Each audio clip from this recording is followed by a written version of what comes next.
Yes, please go ahead. Let's start our webinar on time. Great. Thank you. So welcome everyone to the third webinar of the webinar series on disease resilient and energy efficient centralized air conditioning systems.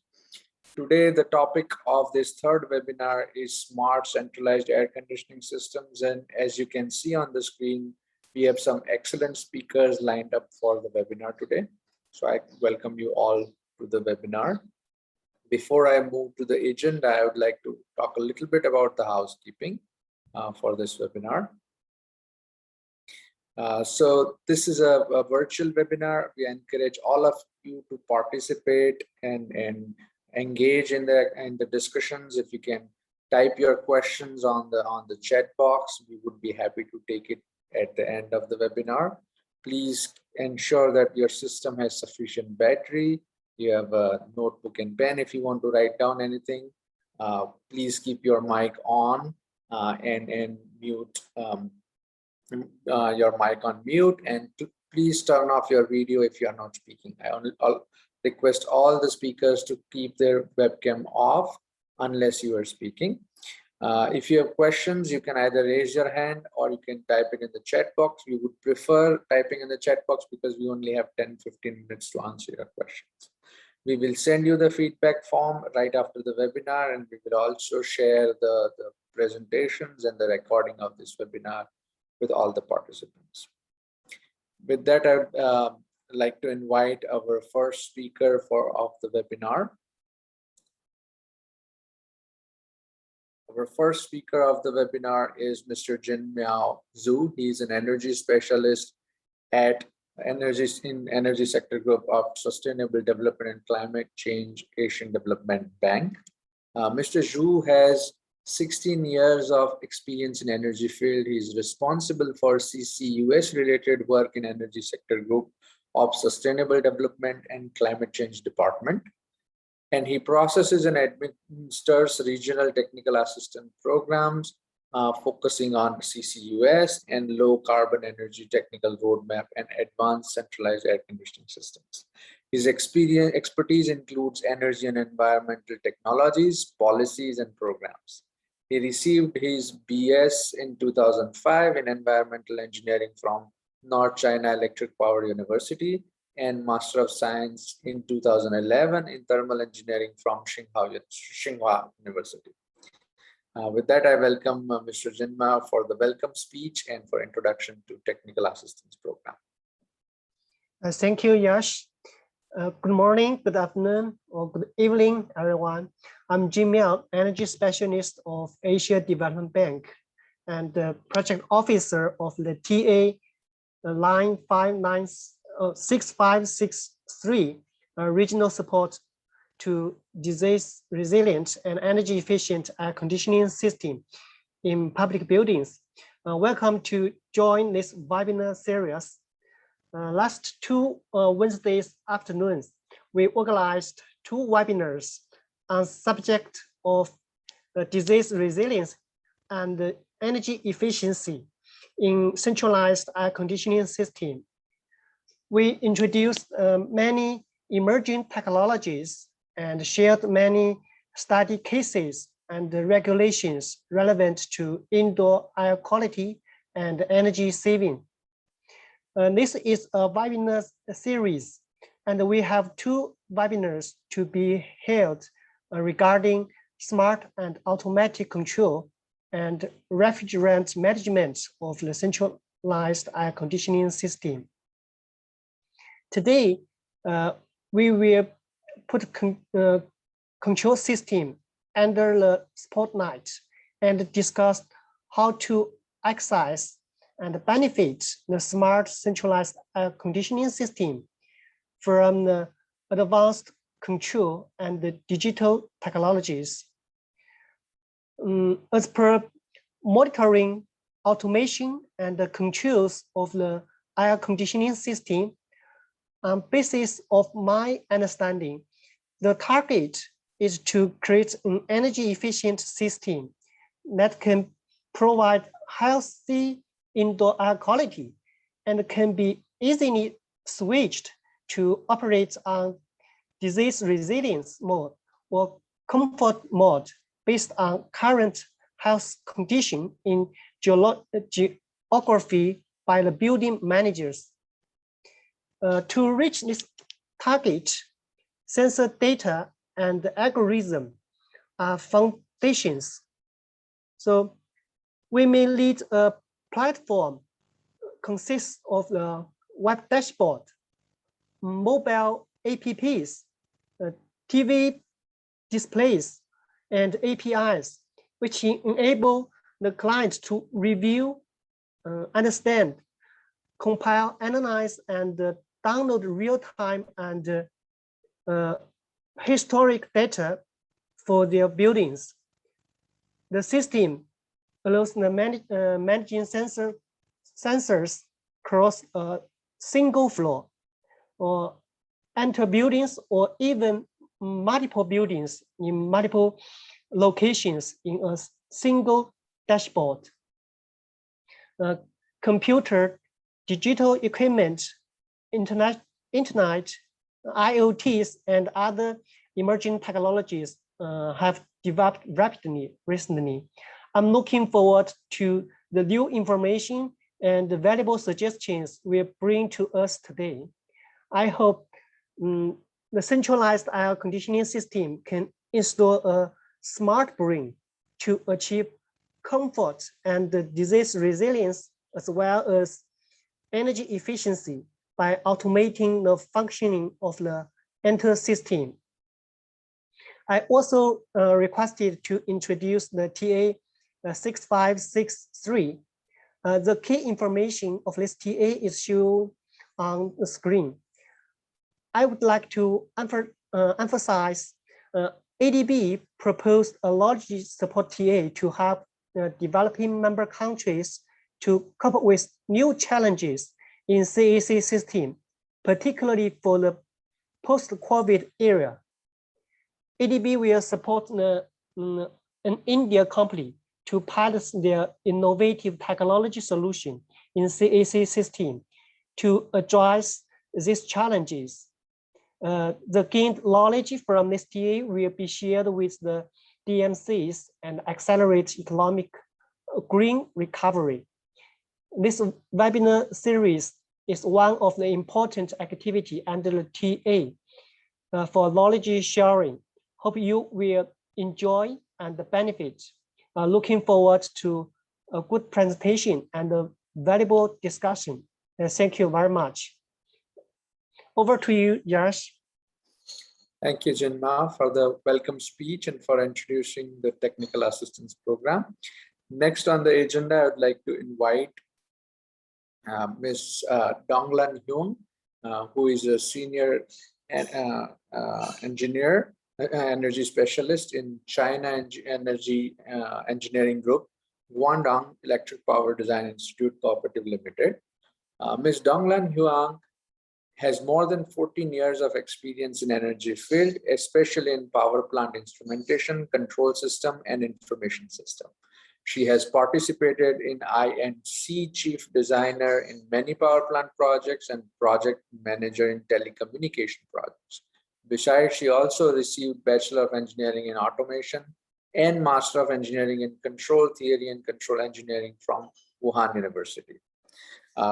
Ms. Donglan will be taking over as the lead of this webinar, and she will be giving her own lecture as well as managing all the tech expert sessions. Over to you, Donglan.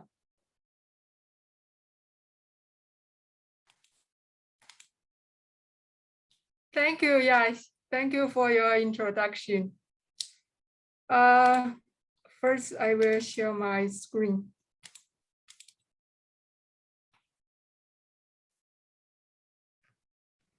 Okay, thank you everyone for coming to the webinar. I'm Donglan Huang from China Energy.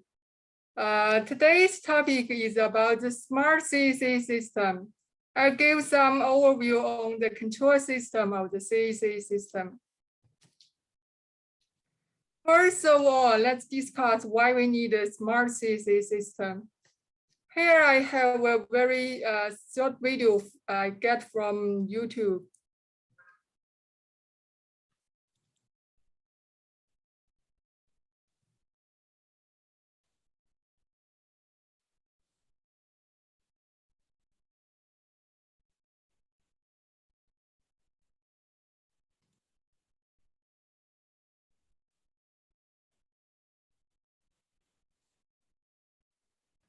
I'm sorry, the video seems like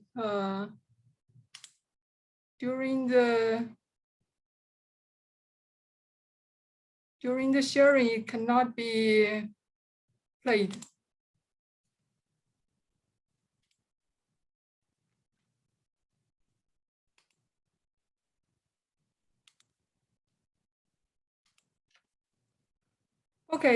Okay, let's just talk about it.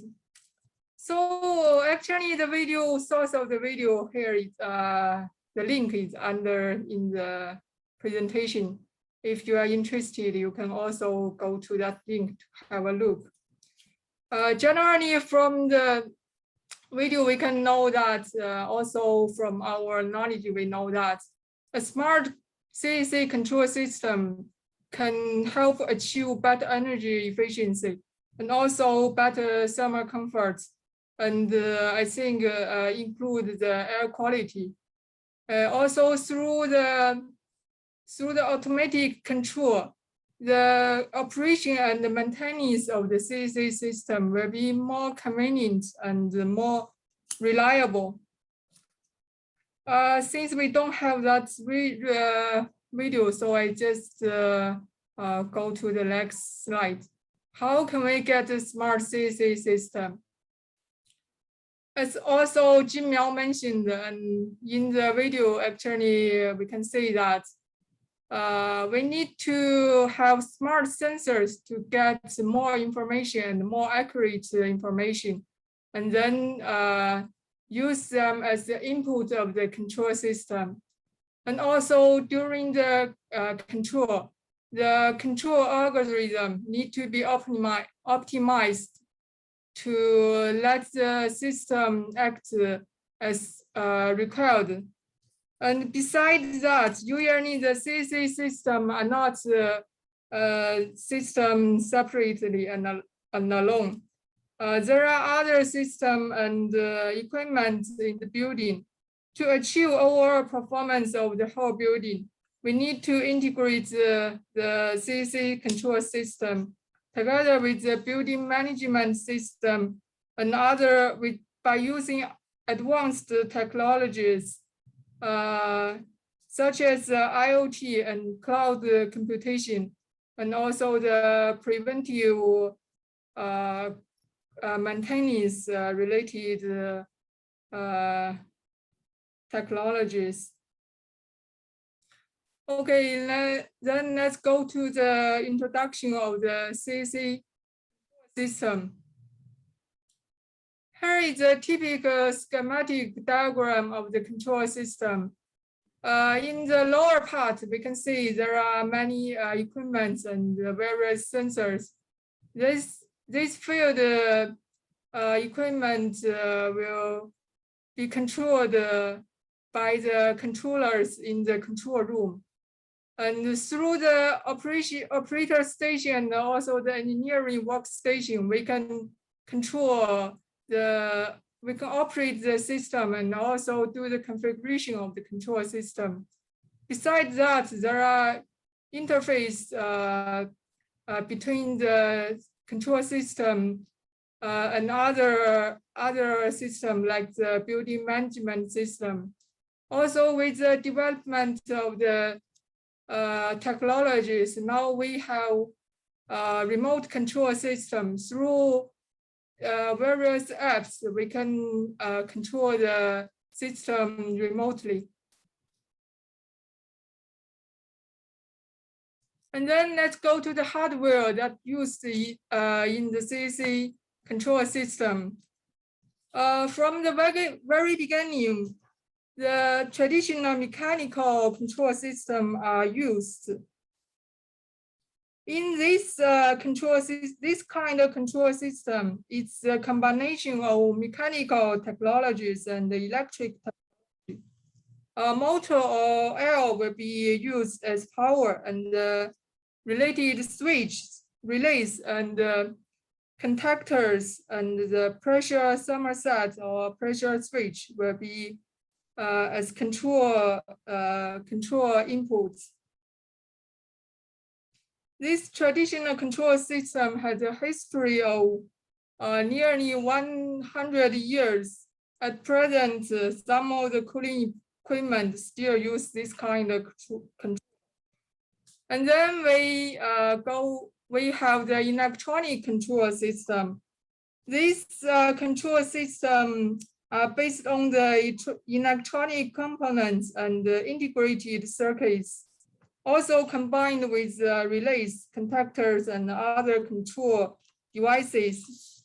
This kind of system can obtain a higher temperature control accuracy and also ensure the correct and safe, reliable operation of the system.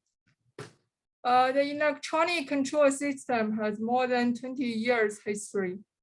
In recent 20 years, due to the rapid development of microprocessor technology and also the communication technology, more advanced control hardware are widely used. We can see DDC and PLC as controllers. They are very widely used in the CC control system. Usually in the commercial buildings, like the hotels and also the residential buildings, DDC controller is more widely used. But in some industry factories and industry environment, PLCs are more widely used. Then let's go to the control algorithm in CC system. Usually we see that there are two kinds of control. One is digital control and the other is analog control. In the digital control, we can call it on-off control. It can do the sequence control and also protect the equipment, and the system will run automatically based on the sequence. There are also many control sequences in the CC system, like the chiller system control sequence, and also the AHU control sequence. Later, we'll have a look at the typical control sequence. To achieve more precise and make the system more stable, we also need the analog control. Like we need to control the temperature at 26 degree Celsius degree. We need to use the analog control. In the analog control, usually PID are mostly often used, even now also. In some advanced research field, they also have the fuzzy logic control and neural network control. But these are, many of them are only like we have research results, not very widely used in the practice. Here is a typical chiller control system. Actually, different manufacturer and different system configuration, we have different control sequence. This is a very like common control system.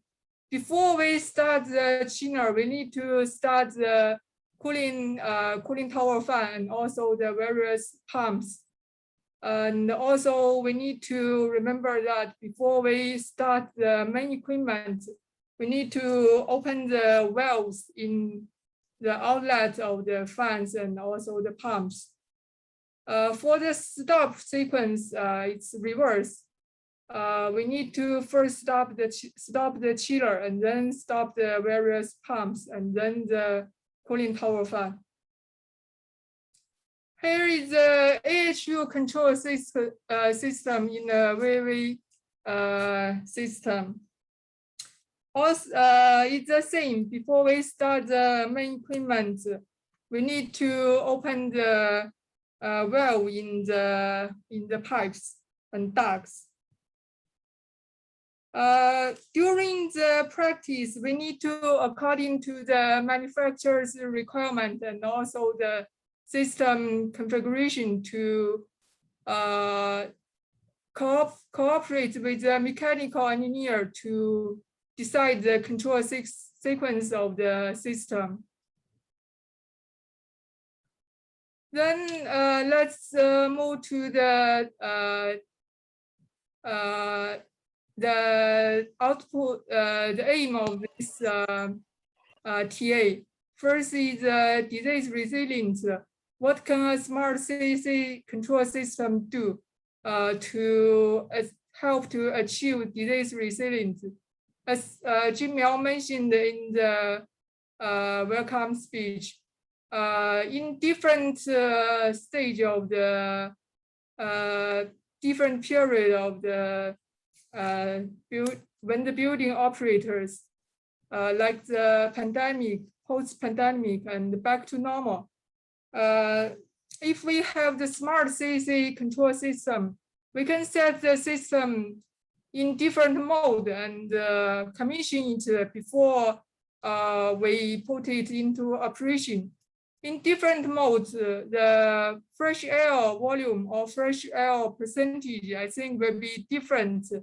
During the pandemic, maybe we can put the fresh air volume as percentage as 100. And then during the normal operation, to achieve energy efficiency, we can put the fresh air percentage in a relatively low percentage. And also some other measures, sanitized measures, such as using UVGI and ionization. This can also be integrated in the system. We can automatically start up the system. Like during the lights, we can make the system run. And then when you go into the office, the air already sanitized.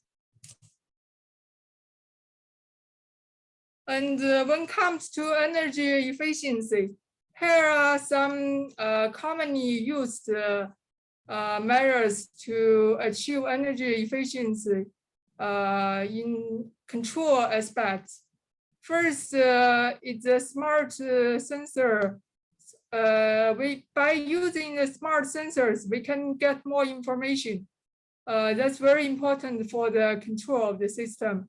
Such as we can use the human movement sensor to detect if there is human in the space, and also the amount, the quantity of the human in the space. According to the feedback, we can control the system accordingly. Like if there is no one in the space, we can shut down this airflow in this room, maybe. And also the Vfd technology, that's also very widely used in CC system, because usually the design, the system design according to the best, the worst situation. But during the operation, usually the system are not operated at that full load, maybe only part load. So we can use a VFD technology to help to achieve energy efficiency. And also the control algorithm, we can have it optimized. Later, Professor Lu will give us some introduction on these parts. And also we can integrate the control system with the building automation system to achieve whole building energy efficiency. So that's all for my part. Thank you for everyone coming today. Next one we'll have Ms. Namita Gupata. She's the co-founder and CEO of Vfd. She has more than 20 years experience in computer science field and received a Bachelor of Science and a Master of Science in Computer Science and Math from Indian Institute of Technology. She had worked for Microsoft, Facebook, and Lumata for many years before she founded Vfd Technologies. And also she got 17 US patents in the fields of social networks, developer platforms, and search. So let's welcome Ms. Lamita Gupta to give us the presentation of today. Thank you.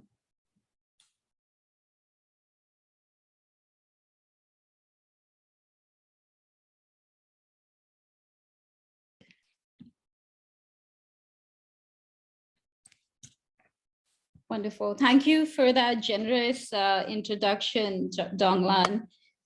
Good morning, good afternoon, good evening, everyone. I'm really excited to be here. Today, I will talk about smart control systems. So let's get started. Okay, so, recently I picked up this book. It's called, Drawdown. And if you actually go, it came highly recommended by Bill Gates. If you go and learn more about the Drawdown project, it says it's the world's leading resource for climate solutions.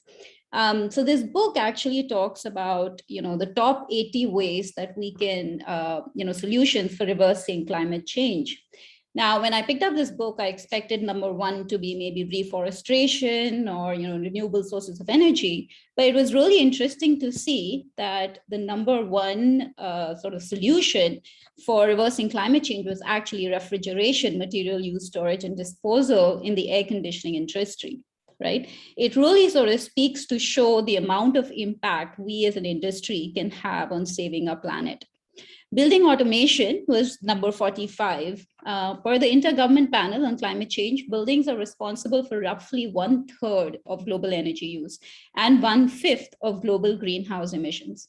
If done right, by 2050, automation can actually save 4.62 gigatons of reduced carbon dioxide and give us 13x savings in costs.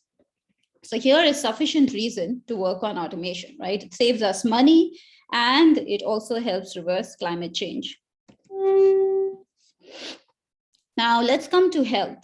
Now, air pollution is actually one of the biggest health hazards of our time. More and more studies show that over 8 million people die early because of air pollution every year. And 92% of the world population lives in polluted regions. And what's more is that these people who live in polluted regions have greater risk from COVID-19 in terms of high risk of mortality, higher spread in polluted, there's greater spread of COVID-19 in polluted regions. Also, they suffer from compromised lungs and immunity.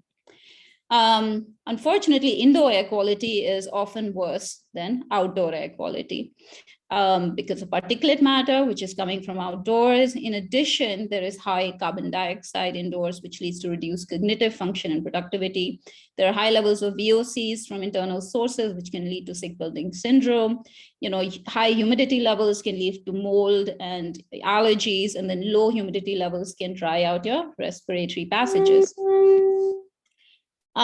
The good news is that, indoor air pollution, indoor air quality is actually a solvable problem.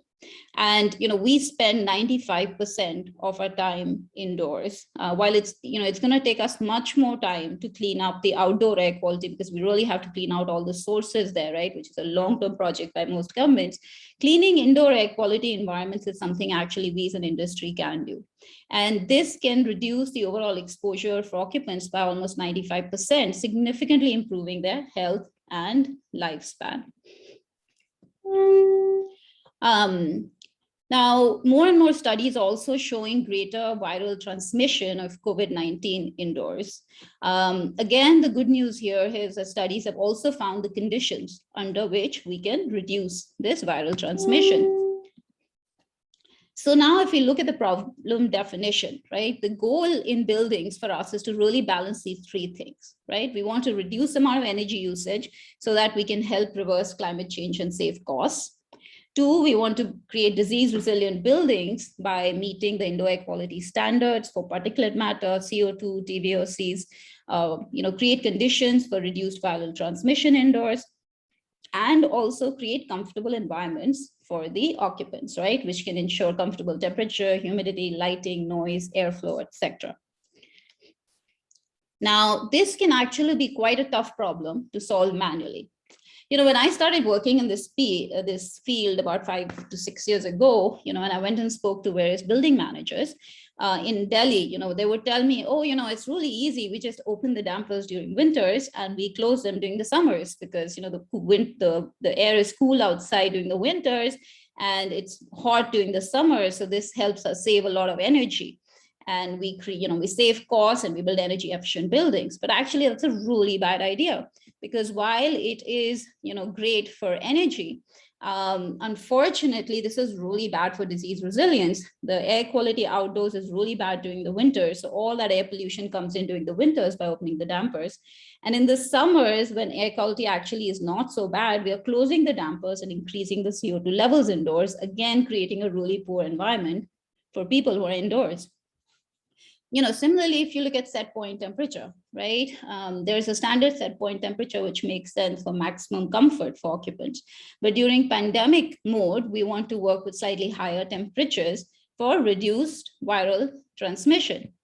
Also, the ideal set point temperature, studies show, varies based on outdoor temperatures. So when outdoor temperatures are higher, then lower set point temperatures are more comfortable indoors, versus when outdoor temperature is lower in cooler times, people prefer a slightly higher set point temperature indoors.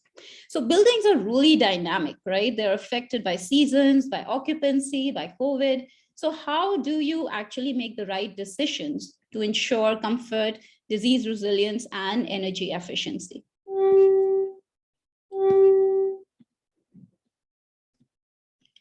And this is really where automation comes in, right? We want to be able to create automated systems which are making decisions and running in the most efficient way to manage energy efficiency, disease resilience, and comfort, rather than someone manually being forced to make these decisions on a daily basis. Now, let's actually talk about the components of the smart control systems, right? So we have 5 components of the smart control systems. We'll speak through each of these. So the first part of a smart control system is the actual components which go into your air conditioning system.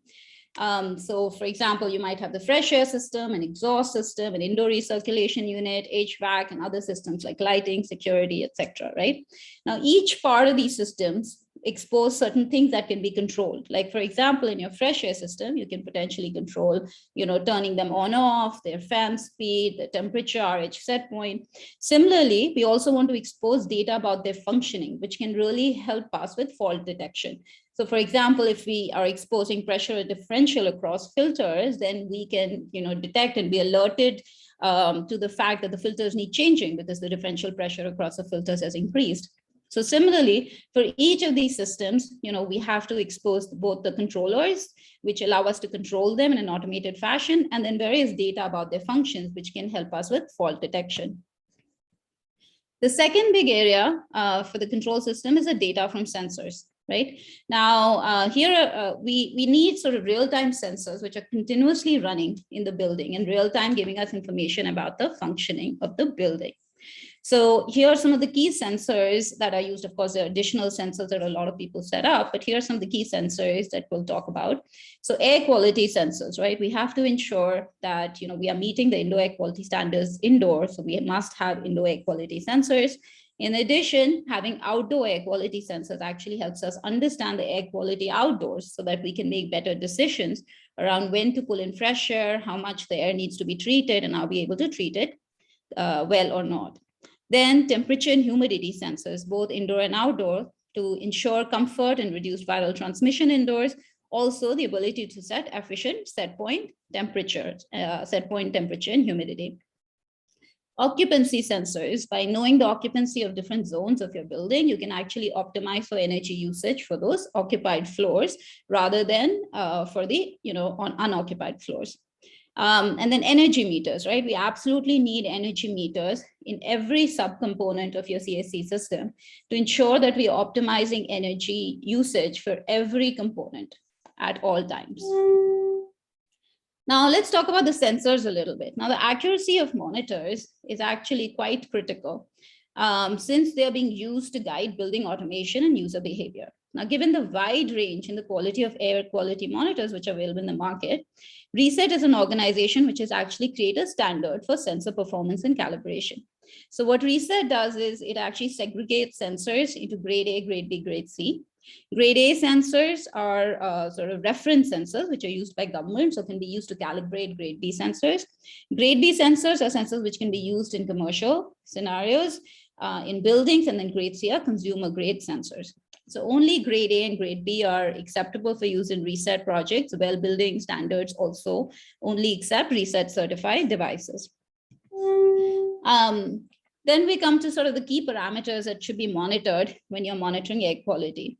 Now, some of the key parameters that we usually recommend to people are PM 2.5, PM10, because particulate matter is extremely important for people's health. Lower PM 2.5, PM10, then there's carbon dioxide, which we have to manage ventilation, TVOCs to ensure, that there is, to prevent sick building syndrome, and then of course, temperature and humidity. So these are the 6 parameters that we primarily work with. In addition, there are various other parameters that people often measure, like carbon monoxide, especially in kitchen areas, or formaldehyde, often in bathrooms, light, noise, etc. And the goal is to, work with whichever standard you're working with, whether it's, ISHRE IQ standard or WELL or Reset, but try to meet those standards for indoor environment. Now, another thing I get asked a lot is, how should these sensors be deployed? And we use a Reset standard. WELL also has a standard here. So usually the thumb rule is that, you put a 1 monitor per every 5,000 square feet of open space, at least 1 monitor in every type of space, and we should cover at least 80% of regular occupants. Now, so that was sort of number 2, right, which is the sensors. The number 3 point is about, okay, how now that we have all these sensors deployed in the building, how are they actually sharing all this data with your building management system or the control system, which is actually making the decision? Now, traditionally, all these sensors, energy meters, they actually connect through Modbus or BACnet to a BMS system, which is locally set up in the building, and it's installed on a local machine. And then it is actually communicating with the controllers, again, through things like Modbus, to actually control these controllers in different aspects and components of your CAC system. Now, the advantages here is that you have better security of the data, you have one-time cost, you do the installation, and it's working. Now, if you look at the modern systems, in the modern systems, we're seeing a lot of these control systems moving into the cloud, right? Now, in these cases, these sensors now communicate with the cloud through either Wi-Fi, Ethernet, or GSM. More and more, we're also seeing, technologies like Modbus, LoRa, or, Zigbee, right, which basically create local meshes and then use a gateway to send this data to the BMS, right? And then the cloud BMS through the gateways, again, controlling the various controllers and components in the building. Now, the advantages of a system like this is, of course, that now all this data, right, there's so much data that's being generated, the cloud has much greater capacity to now process and analyze this data, right? So you get better data analysis, it gets presented in a much better format that's easy and quick to understand. You can regularly update that software. And over time, these can be trained to perform at much higher efficiencies. And I'll talk more about that in the next set of slides. So now the number 4th component that I'll talk about is analytics and dashboards, right, for operators and occupants. Now here it is extremely important that your operators have access to dashboards, right, where they can see the performance of the building, whether it is indoor air quality, the viral transmission, the energy consumption, or the fault maintenance, right? And also get constant alerts on when there is an issue. A lot of systems now actually support mobile apps so that you can actually remotely monitor the building, which is extremely important because you're not at the building at all times. Another thing that we're seeing a lot is these TV displays where all the data about the performance and the health of the building is actually showcased in TV displays real time, so that the occupants of the building are also confident that they are in a healthy building, which is really is important. So now if you look at, the dashboard system, there are sort of 9 key things that you should look for when you are, working with a particular dashboard system. So one, the system must provide you real-time data for performance tracking so that at all times you understand how your building is performing.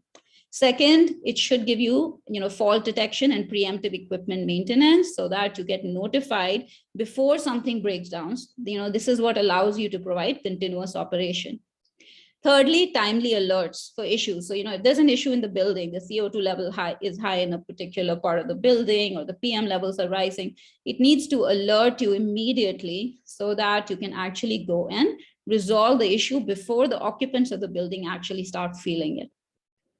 The next point is diagnosing the issue. So once there is an issue, which issues will arise, you should be able to analyze the data to actually understand where the issue is coming and how do you actually fix it. So things like trend analysis, right, which will tell you if this particular issue is arriving at particular hours of the day or days of the week, or comparisons of different parts of the building, right? So these analysis tools can actually help you diagnose the problem so that we can get down to the real issue and fix the problem quickly.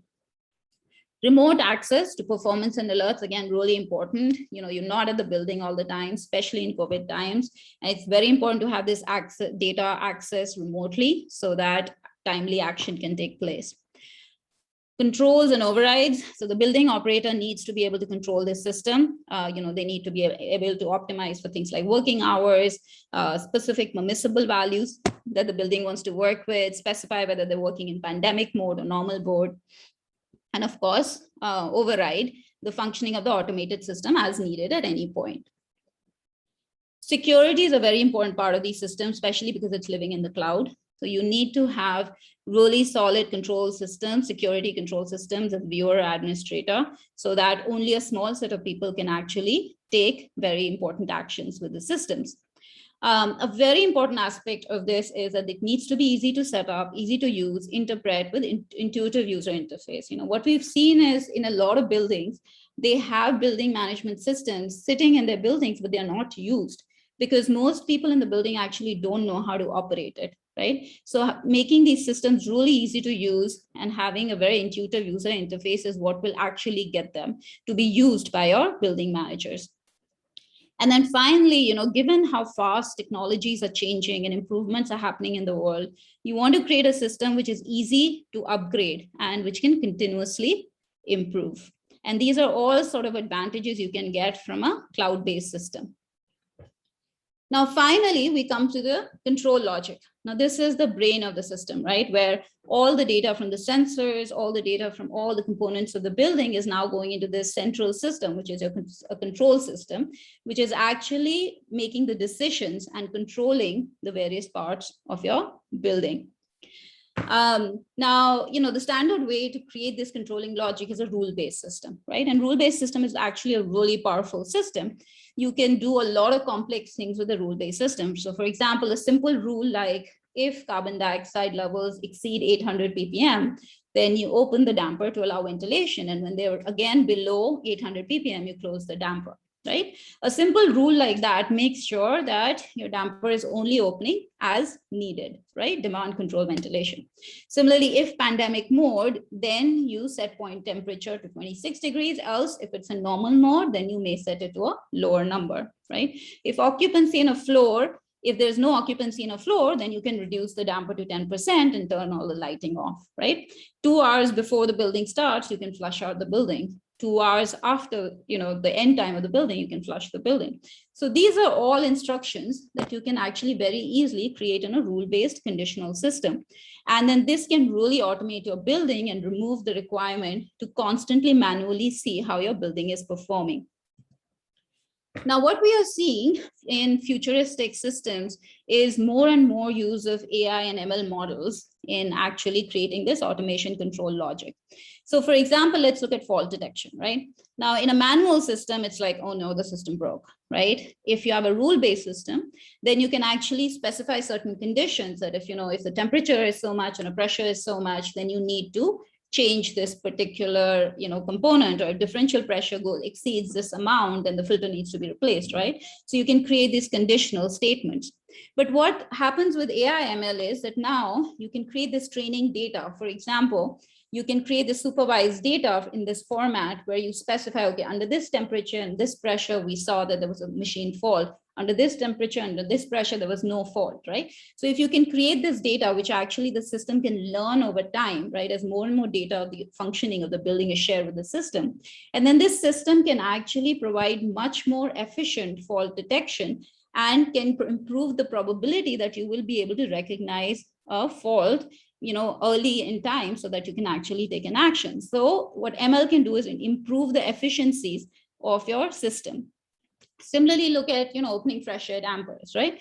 Manual, summer, you close damper all the time, winter, you just open it all the time. But if you're in a rule-based system, you can say, okay, if CO2 is greater than 800 ppm, then open the damper. But now when you come to ML, right, you can actually feed in all the data around indoor temperature, humidity, outdoor temperature, humidity, the energy usage, carbon dioxide levels indoor, occupancy, season, TVOCs, right? And this model can then train to make the most efficient decisions. For example, the model may choose to open the dampers not when CO2 goes beyond 800 ppm, but it will actually try to find a time when the temperature outdoors is lower and when the particulate matter levels outside are lower, right? Even before the CO2 hits 800 ppm. So this way, these systems can actually create systems with reward for energy, efficiency, comfort, and disease resilience, and create much more efficient systems, which can actually learn and get better over time. Similarly, if you look at set point temperature, humidity, right? Manual, you set a particular set point temperature for summer, another one for winter. If you have a rule-based system, then you say, okay, if the outdoor temperature is in this range, then this is a set point temperature. If the outdoor temperature is lower, then you set a different set point temperature. However, with AI ML, you can actually feed in the indoor temperature, the outdoor temperature, season, the time of day, the occupant satisfaction, right, which is the number of complaints you are getting, pandemic mode, normal mode, energy usage, right? And then it can be trained to find the most efficient way to set the set point temperature, which optimizes for energy, disease resilience, and comfort. So longer term, such data, as you have the system now running over more and more buildings, right, can really collect a lot of data and drive greater and greater efficiencies over a period of time, right? And this is really where, as a world, we want to be, because these efficiencies lend to not just cost savings, but also to, significant reversing of our climate change. So to conclude here, truly believe that smart building automation systems can save our planet. It can save money. It can keep occupants healthy and comfortable. And cloud-based systems can actually provide much better visualization, much more intuitive UI. It can drive greater usage in buildings because they're easier to set up and understand. And they really have the potential to create scales of efficiencies in the future, which can have huge advantages longer term. So that's all I had. Thank you so much. I will hand back.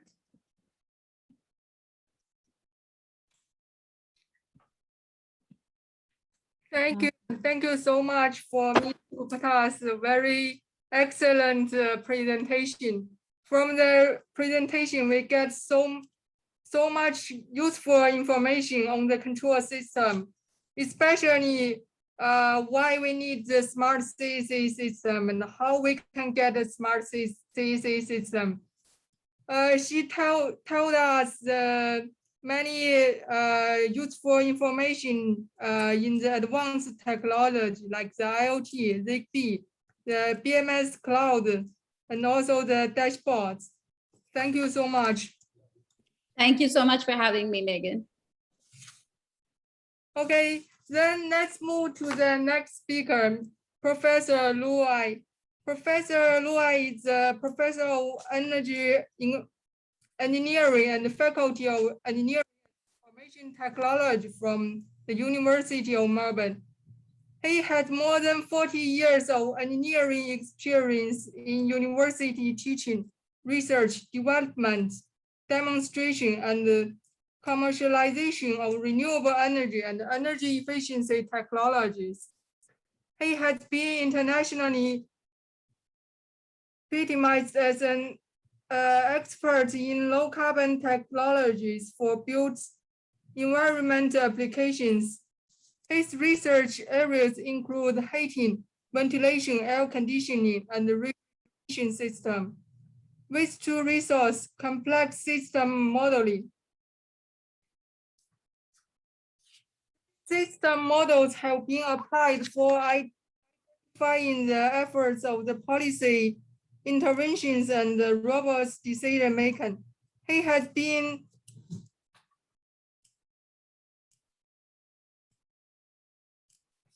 I'm sorry, there's a problem with. He has he's a leading expert in modeling, simulation, and optimization and forecasting of complex system behaviors.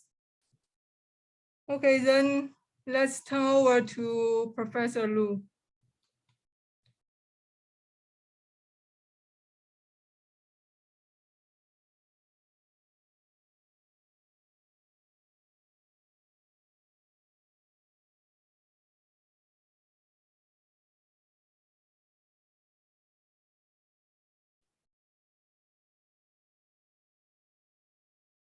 Thank you, Megan. Can you hear me? Yes. Okay. Yeah. First of all, thank you for the audience. And this PowerPoint is available. If you would like to have a whole copy of this, and you should request ADB. And I don't have to introduce myself, and I intentionally put my face there so that it's a bit younger me. And first thing is I would like to acknowledge the traditional custodian of our country throughout Australia and their connection to land, sea, and community. I pay my respect to their elder, past and present, and extended respect to all Aboriginal and Torres Strait Islander people today. And another thing is I would like to acknowledge Megan invited me to be here, Jin Yao and Yash for chairing this what we call question and answer section later. And I also thank the audience. Without you, this will not happen. Imagine I can't present without the audience. So thank you. And what are we going to do today? And we are going to talk about knowledge sharing. I'm going to talk about HVAC system modeling for control. Why do we do it? And what should it do? And what it get done? So system modeling and HVAC system and the control. And as you know, climate change, I don't think I have to emphasize on that. And so I would like to point out, there are several things are happening. So we must reduce the greenhouse gas emission, and we must increase the energy efficiency there. First thing is the air conditioning. So what do we do in air conditioning? And we do this in several ways, okay? First thing is the HVAC system. All year, we must have ventilation. We must have the air movement all the time. For example, odor control, smell, okay? And another one is in winter, we do heat and humidification. Humidification is to add moisture or water vapor into the air. In summer, what we do is a cooling and dehumidification there, reduce the moisture content.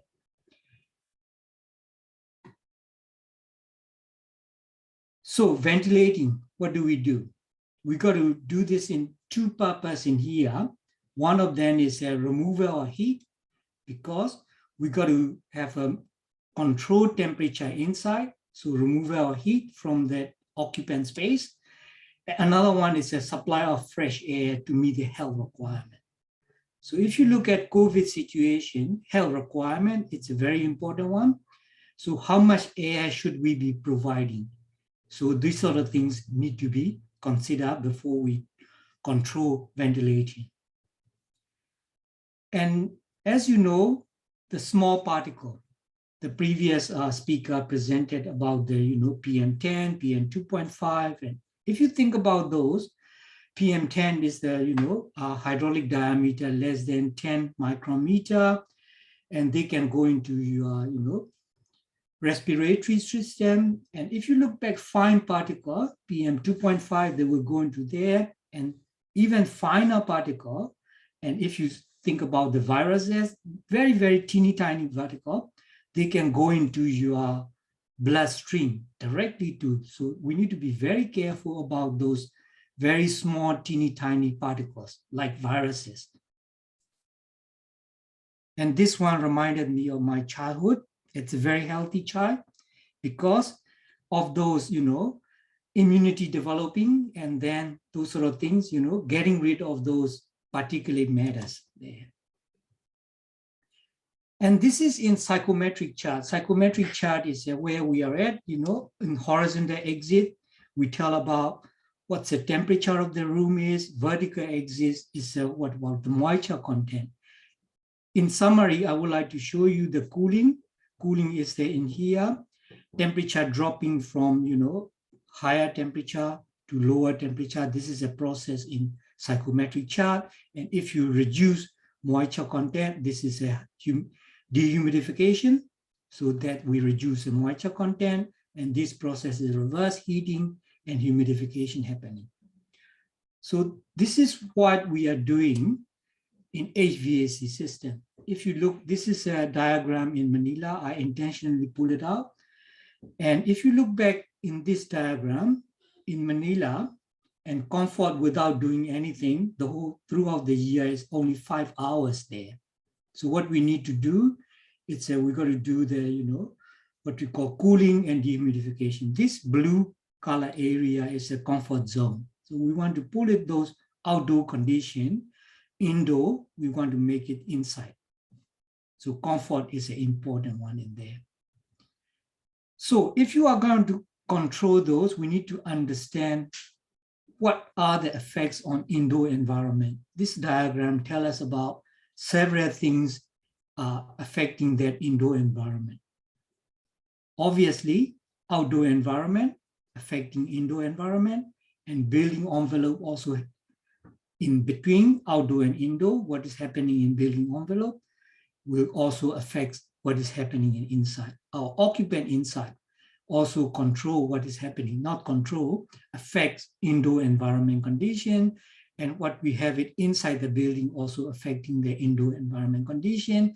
And what we have is the HVAC system that controlling. As you know, outside environment is changing, very, very quickly. And these effects, these are complex dynamic, okay? And what is happening in here is a heat and mass transfer. We have the moisture coming in and going out of the system, and we want to control with HVAC system. So if you think about it, and these are happening, so discrete means, it's happening, and then non-linear. We can't tell, this will be affecting if the outdoor is high, indoor will be high. Not necessarily, it can happen anything. So we need to be understanding the characteristic of indoor environment so that we can control better. Okay? So this is a typical air conditioning, HVAC system. As you can see, we will have a chiller, and chiller we have the condenser. Condenser will need the cooling water, and we will have a cooling happening in the evaporator, and then we will have that cooling coil, chilling system, chill water supply, and then we will have this, air supply to air handling unit to our room, and then return air. And previous, what we call speaker, talk about those, return air damper, and all sorts of things are there. So these are the things we need to understand if we are going to control them, which one control when, okay? So why modeling for control?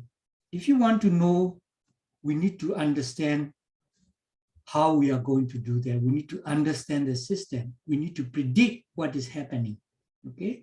So we will have an efficient operation if you want. It depends on control system and what are you going to optimize. We need to understand, are we optimizing the indoor air quality? Are we optimizing the energy efficiency? Are we minimizing the energy cost?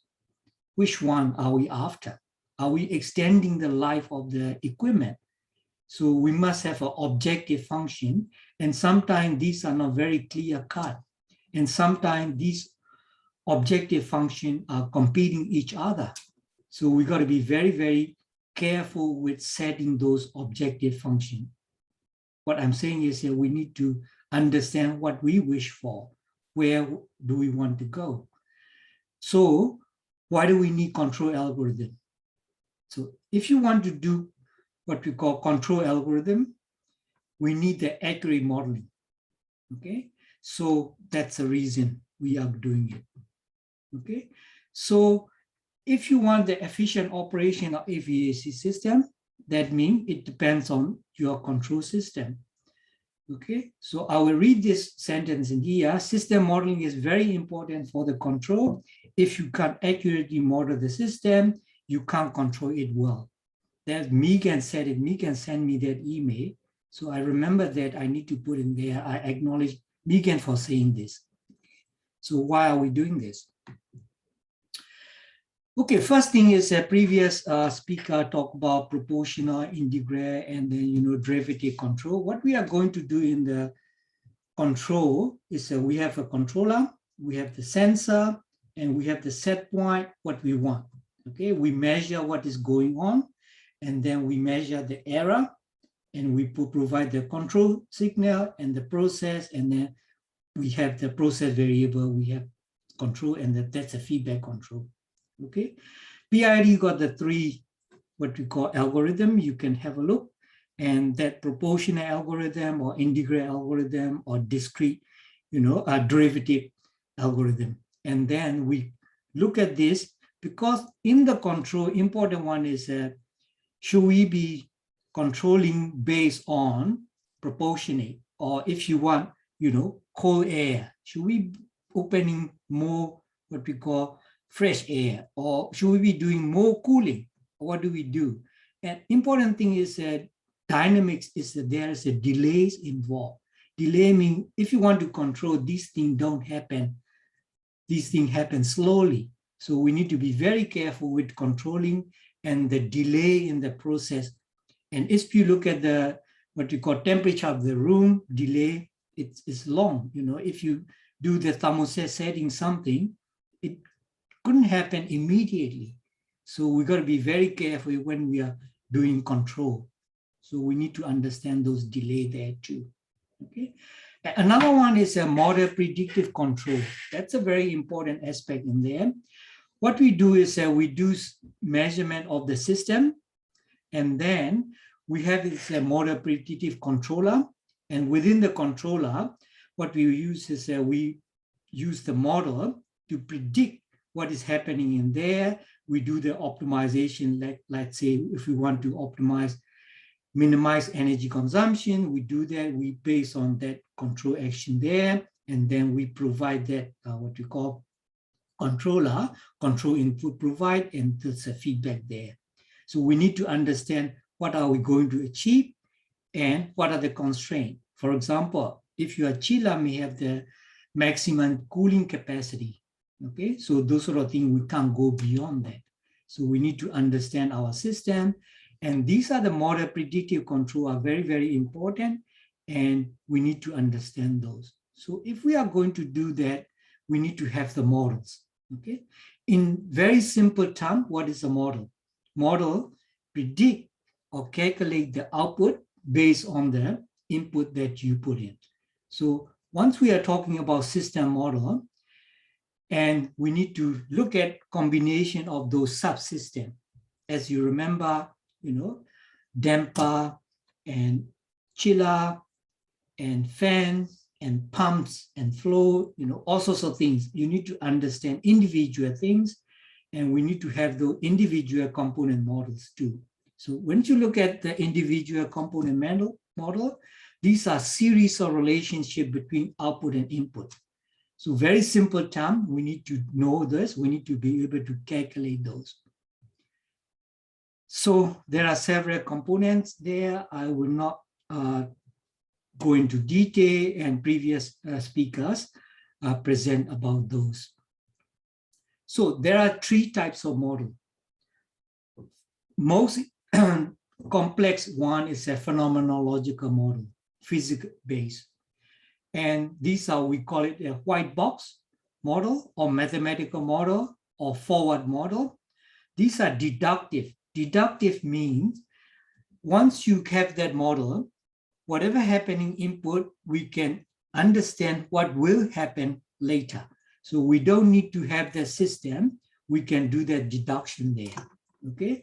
And these are, in general, continuous model, and these are deterministic model. Deterministic model mean if you put in the same input, you will get the same output there, okay? So these are phenomenological model. And if you look at those phenomenological models, if you want to control in real time, you need to be careful.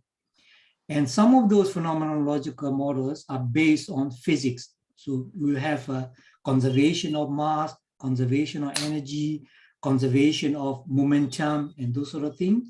So they may have thousands of what we call simultaneous equation. So we may need to solve that. So to be able to solve that, if you want to control real time, your model must be quick enough to predict that real-time control. So that's why we have that data-driven model. Data-driven model is, we call it the black box model, or empirical model, or inverse model. You must have the system.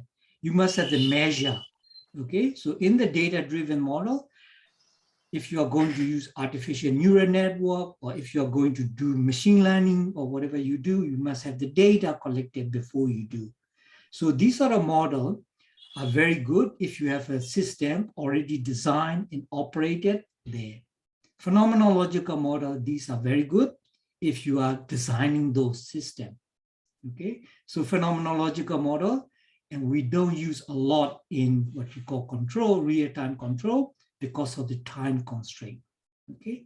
So if you look at those data-driven models, these are discrete events, discrete, you know, it's not continuous, and they are what we call, they could be deterministic or they could be stochastic. Stochastic means it depends on statistic. Sometimes, you know, even if you have the same input data, you may not get the output data, okay? So nowadays we combine this phenomenological model. The limitation of phenomenological model is a time, you know, very long computation time, and data-driven models are good. However, the accuracy of those, so we could combine these two together, and then we call those as a gray box model.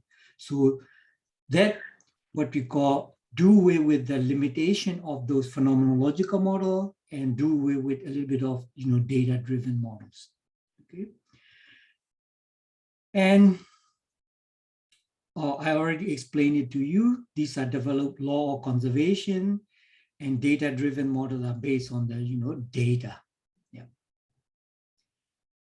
And these are the strengths and the limitation of those models. And phenomenological model, that's what I like. And these are ease of analysis. These are robust generalization capability there, and you don't need training data. However, they use many mathematical equations there. So if you are going to do detailed modeling, it's very complex. So if you are going to apply in real time, okay, so you got to be very, very careful. And because of we are solving the mathematical model, and they have a lot of assumptions you got to make. So if you have a large number of assumptions you make, they are less accurate, okay? So let's have a look at data-driven model. They are very high accuracy there. They have the simple structure, and they are applicable for real-time operation, what we want to do. And we don't need to know what is physics behind it. We don't need to understand, you know, vapor compression cycle. We don't need to understand heat transfer, okay? So as long as we have the data and we have the training data, we can do that, okay? So limitation of this is a training data requirement in there, and poor generalization. If you collect data for one system, you cannot generalize it for other systems, they will work, okay? So they have a poor generalization capability there. And sometimes we don't include those key parameter. This is a very important parameter there, okay? So if you look at some model, they don't have that validation there. So we need to be a bit careful with those data-driven models. Data-driven models are very good for if you have the system, you train that system, you learn from it, you use it for that one. So that's why we combine that to what we call model, two types of model. We have the gray box model, okay? So they have a high accuracy, easy generalization capability there. Complexity is less compared to phenomenological model and low computational cost. So they can deliver the good control performance there, okay? However, they have also limitation there. They involve, both understanding of those governing equation and the large number of data of the training data. And also, if you make a lot of assumptions, they will require a lot of they will reduce your accuracy, okay? I would like to show, this is one that we did, and we have a paper on that one. So this is what we call a model example there. And we have 3 chiller in a system. And we look at that, what we call based on the measured data. And we simply look at the input energy required and then, cooling capacity. And then based on that, we can calculate for coefficient of performance or energy efficiency there. These dot point are the measure point, hourly data. Okay. So what we do is in the model structure, we have the input, we have the cooling load, what is the cooling load requirement in there, and we have the simulation optimization model there. And we have already included the fan. That's a very simple, what we call second order equation. And the output, we have the load and the, high load chiller and that what you call low load chiller. And we have the 3 chiller. How do we operate them? And then we have that optimization function. And at that time, we simply look at the plant energy requirement there, and we use that the optimization algorithm and then to control that one. And then we have the better energy efficiency there. And these are the references I use in this presentation. And as you can see, my name's there and the last paper, and you should be able to download that paper there too. And this is end of my presentation, and you could get that what we call contact email address from there. And thank you for your attention.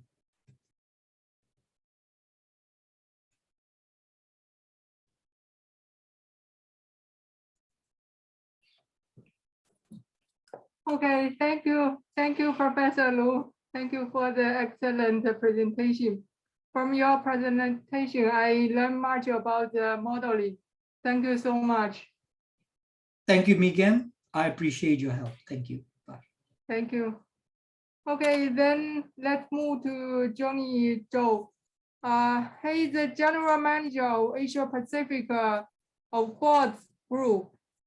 Mr. Jin Yao Zhu had more than 10 years of experience in energy and HVAC industry, especially for the wind energy, waste heat recovery, and combined cooling heating power system. He had worked for both commercial and industrial projects across Asia Pacific region. He received the Master of Science in Management from University of Leicester.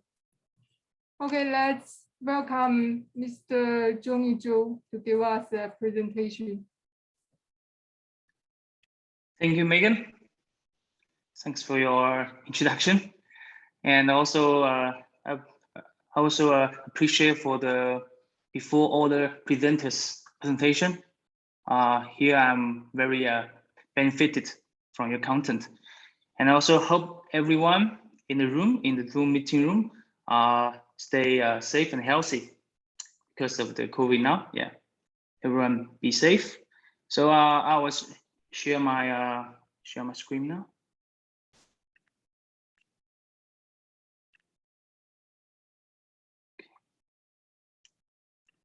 So Megan, you can see my screen? Yes, I can. Okay. Please proceed. Yeah, so yeah, Today I will talk about the clean central air conditioning to public buildings. And yeah, I'm from Broad, so okay, yeah. So Broad is a private company from China, and we are doing the system solution for air conditioning and also for clean air system.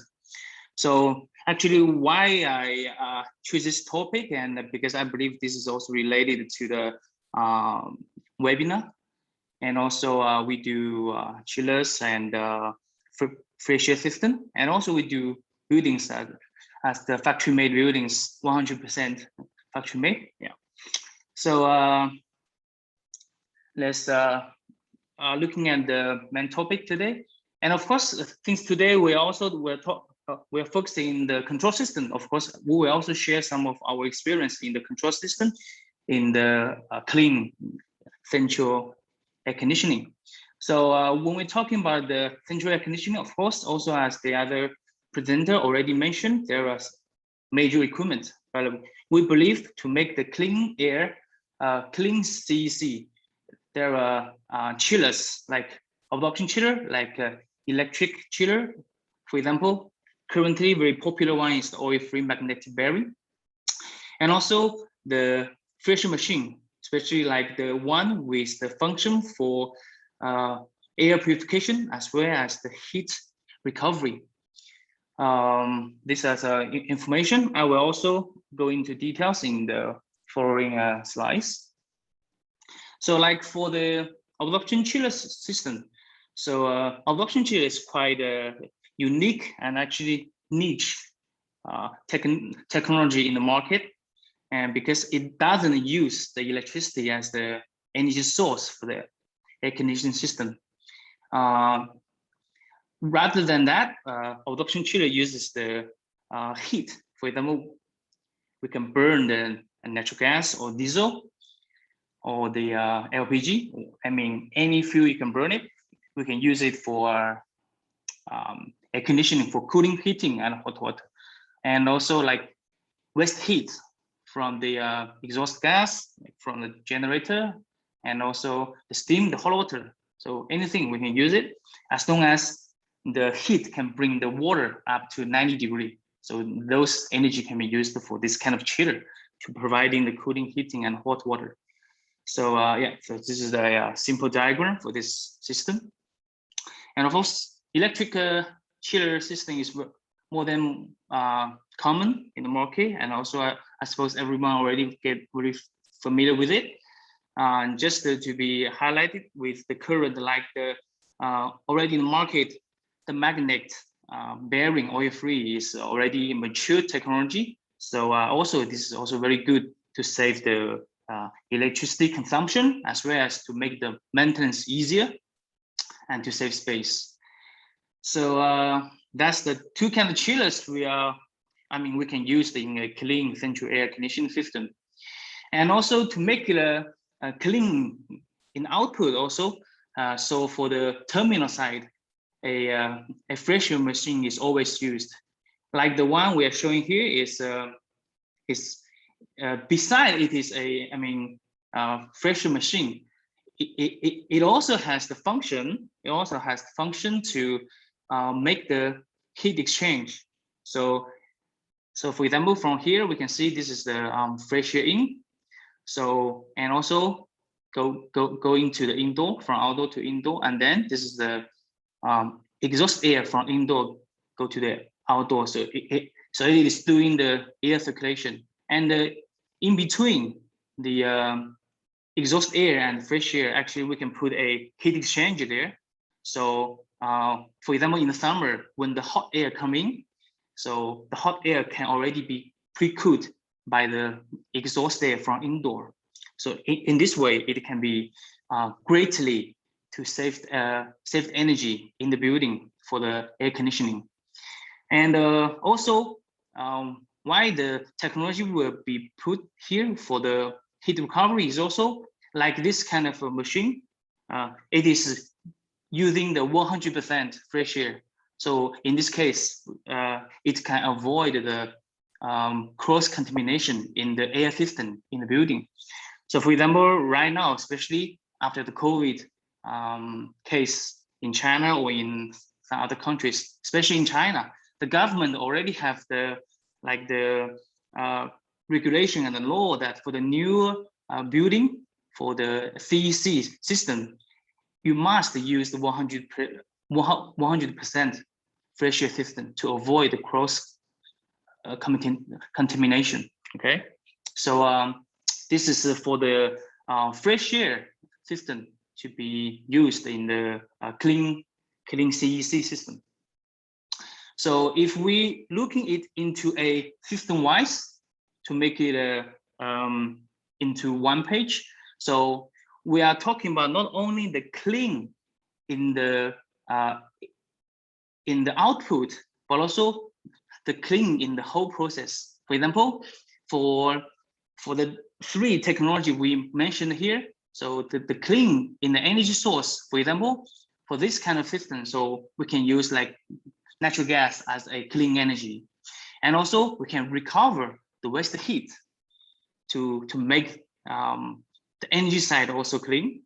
And also we can also, for example, for the electricity side, of course, always can consider the renewable energy for the electricity. And also for the clean in the cooling and heating process. So also the clean will be involved. For example, for like the adsorption chiller, it is using the pure water as the refrigerant instead of the freon or others. So, and also if talking about the electric chiller, of course, we have to use the ODB eco-stereo one, so it is environmental friendly. And also, for example, if the system is using the adsorption chiller, so we have to consider the nitrogen dioxide emission should be less or equals to 30 microgram per cubic from the exhaust gas of the adsorption chiller. So this is the clean side in the process. And of course, the clean side in output is, for example, by using the clean filtration machine. So it has the 3 levels of the air purification, can make the PM 2.5 purification up to 99.9%. And also, since it is using the 100% fresh air, so it can avoid the cross contamination. And also, since the whole air coming is already 99.9% purified, so also in the later, the clean is also in the duct of the system, so also will be much easier for the maintenance in the future. So this is the whole thing about the clean CEC system. And also here also would like to share one case for the clean CEC, which is the case that actually we have done in China. This is a hospital called Shanghai Pubing Children's Hospital. So this is the one of the quite nice and comfortable hospital located in the Lujiazui in Shanghai Pudong district. And the background of this project is, first of all, the hospital has not only the high demand for the cooling in the summer, because China is the 4-season country. We have cooling in the summer and heating in the winter, so that it also needs heating in the winter. And also, since it is a hospital, it also needs hot water for the sanitary use. And then the hospital also requests the minimization of the power demand and energy consumption of the building, because first of all, it is located in the Lujiazui, which actually the power facility upgrade and also the investment is quite high, and also the load is already very high. So it is also not easy for the customer to apply for the very high power facility in that area. And thirdly, the hospital also requests 100 fresh air, especially for the consideration of the children, because we know that a lot of disease is actually caused by the low level of the fresh air. So they do need the 100% fresh air to protect the children in the hospital. And the hospital also requests the million level air purification in, for example, in the operation rooms. So when this case come to us, so actually this is the solution for us, which already provided to the hospital. So for this case, in the clean CEC, what we do is we use the gas as the energy source for the absorption chiller. So first of all, gas as the energy for the absorption can greatly reduce the power demand for the customer, and also with very low nitrogen dioxide emission. And then in the process, because it is the absorption chiller, so actually it has 3 functions in one chiller. So in this way, we can meet the demand of the cooling, the heating, and hot water.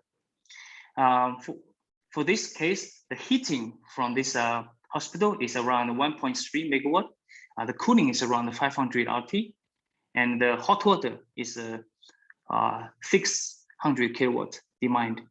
And also they also in the process, because by the absorption chiller, it can actually generate free hot water without additional energy consumption when we are producing cooling. So this is also another way to save energy. And then the investment and energy consumption minimized. So this is the result because of the 3 function in one chiller and also the free hot water from cooling to make the investment and energy consumption minimized.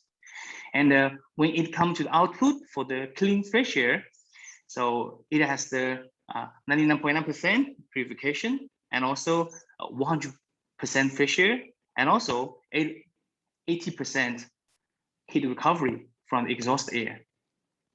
And the fresh air selection in this project is 10,000 cubic per hour. So this is the solution and also one of the case for the clean CEC in China, in Shanghai.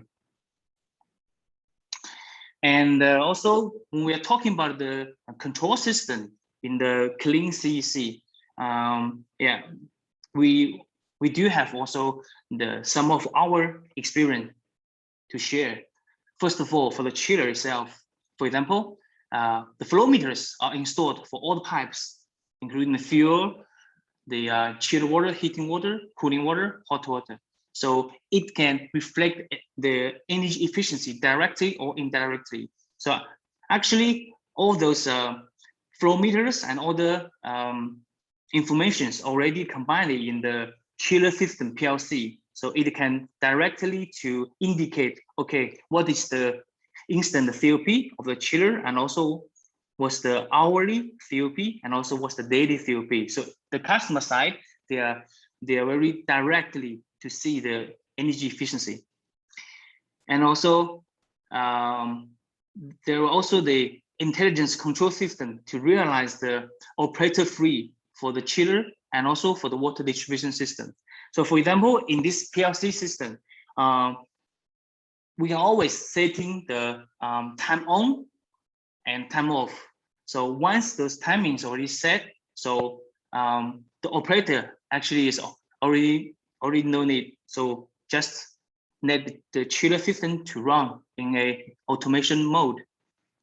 And also there are of course a lot of interfaces for the chiller, for the pump set, for the cooling tower, and also internet monitoring and BMS to be connected to the customer side for their DCS. And also the chiller system is already has the internet gateway in the control system, so it can realize the internet monitoring to make the fault prediction, the analyze for the troubleshooting, and also the energy saving management 24/7. So for example, the system can have the global monitoring center, so it can monitoring the chiller systems worldwide, and also from the local level, like for example, in the customers, operators, or in their maintenance team, they can also access this kind of internet monitoring system by their mobile phone or by the computer. And this kind of internet monitoring system also will send out the message automatically to the manufacturer's service engineer, so they will know the troubles from the chiller system immediately, as well as also can be send the message automatically to the customer side. So this is some of our experience in the control system for the chiller. And also for the fresh air system, first of all, our experience is for the self-controlled freshness. So the fresh air volume will be automatically adjusted as per the indoor CO2 concentration level. So it can preventing the oxygen deficiency. And also we will also always have the energy saving mode. So we will equipped with the sensors, so the fresher machine automatically will turn on or turn off based on the human detection. Yeah, and the timer, same as the chiller, it can realize the auto on or off as per the customer will. And also there are also energy consumption record in the fresher system to show the real time and history, recover the heat as well as the power consumption of the fan.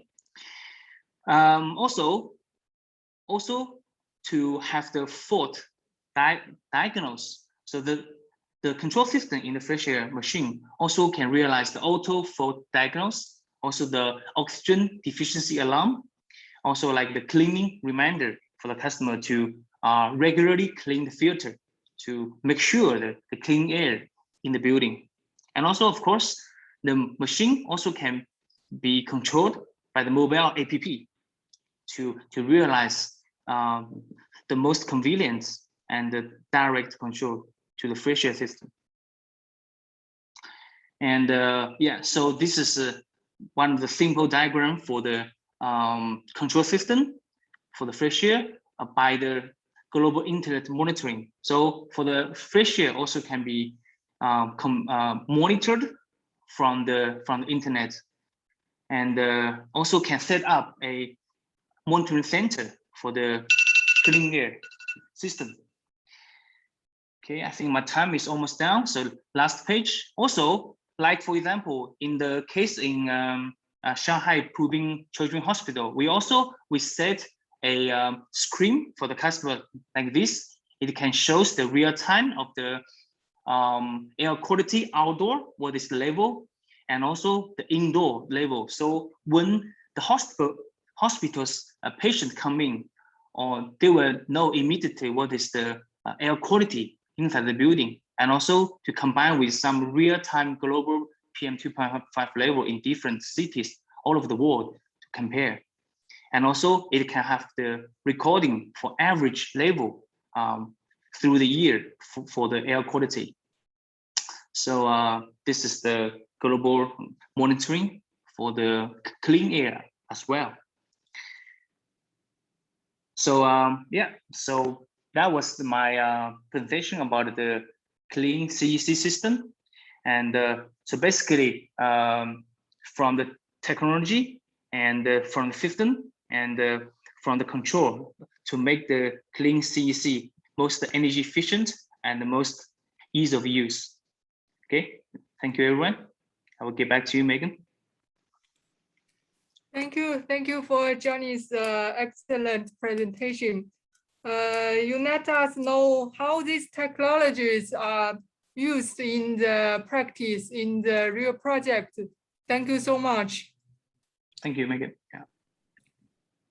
Okay, then let's move to the end of this webinar. I will introduce Mr. Dr. Yash Kumar Shukala.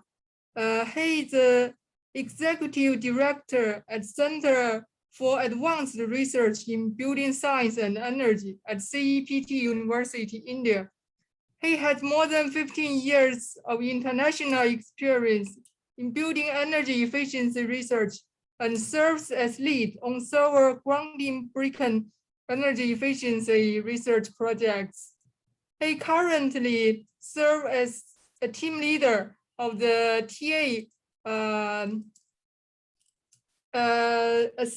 TA by ADB. So let's turn to Dr. Shukala. Thank you, Megan. So thank you for the speakers for wonderful sessions. We have a lot of questions that we have received. And thank you very much to the participants for being interactive and sending the list of questions. What I'll do in terms of time, I'll just limit it to one question for our external speakers, experts, because we have a very limited amount of time. But if you have more questions, please type up and we'll be happy to pass that along to the experts. So my first question would be for Namita. Namita, there is a question for you from the audience saying that in your air quality measurements for the controls that we explained, how are you measuring a virus, or how are you measuring? Is there a device that you are using to measure the disease resilience? So that's a little bit generic question, but I think it'll be helpful if you can elaborate on that. Yes, sure. So unfortunately, for measuring virus, you normally have to take samples which needs to be sent in the lab for culture. So it's hard to do real-time monitoring of virus. However, given the size of the virus, PM1, PM2.5 is a reasonable proxy to understand the level of virus in the room. So what you can do is monitor PM1, PM2.5 and try to keep that really low. And if you are seeing high levels of PM2.5, then you should get some culture samples and send them to the lab to actually know the virus count in the building. Thank you. So that's very helpful that there are proxies that we can use to do an indoor air quality monitoring. If not directly, then indirectly. Thank you very much, Namrata. I'll go for the next question to Professor Lu. Professor Lu, there is a question on the modeling of the control systems. So people are asking that what are some good tools that one can use for modeling of the control systems, because as we know, there are a lot of limitations on the existing tools of the control systems, especially certain algorithms. So your answer would really help everyone to select the right tools for the applications. My answer is that the less the best. So you should go for the simplest one. We don't want to complicate things. We want, first thing is that, do we know what we want? What are we going to optimize? Sometimes if you want a lot of things together, there is no solution. So you want everything good. There is no such thing as, you got to compromise, balance out. So middle way, it's the simplest way. So I would go for simplest way. And if you are learning what we call black box model, nowadays, if you are going to have enough data, collecting data is nowadays, easier and easier. So I would go for those. And then, as Namita mentioned, machine learning and artificial intelligence, that will help us. But don't lose track of fundamental ideas behind it. Okay, so I hope that answered the question. Sure. I think the key point you're highlighting, which is very important, is know the fundamentals. It's very important, and then keep it simple, because that's what's needed to make it happen in the real world. Thank you for reminding that to all the audience. My last question is for Johnny. Mr. Johnny, thank you for showing some excellent case studies. One of the questions that we have, so I have several, but I'll just pick out one for you, is that in your implementation aspects in these buildings, how did you find the balancing of the disease resilience and energy efficiency? Because there is a penalty for the disease resilience, and then how were you able to find this balance? So what's a good balance? I know it's a generic question, but your application experience will help the audience. Okay, so actually for the case I just shared, it is actually a retrofitting project because that was one of our customers who already used our chiller before, and because they are also upgrading their facility for example, like the million level operation room. So that's why the customer is requesting us to do the on-site survey on the operation room side for the air quality detection, as well as on the whole chiller system energy consumption survey. So actually our team actually stayed there for around 2 months to collecting all the data from the air quality. Of course, we used a lot of detecting device like to detect the PM 2.5 level as well as the CO2 level to ensure as well as like the pressure from the fresh air and exhaust air to ensure the fresh air volume as well as the positive pressure in the building is there, and also to make sure the air quality, the meeting level is meeting the request from the customer. And I think that's what we have done for that. Of course, the same thing we have done for the chiller energy side to have all the how to say the survey on the energy consumption of the water, of the gas, as well as the electricity. So yeah, so that was how we done before. Great, thank you. So it's very good to know that you have to first define the application and then the threshold of what air quality you need to maintain or what disease resident parameter that you want. And then because it was clear in this building, you then move ahead with the energy efficiency measures. So thank you very much for explaining that.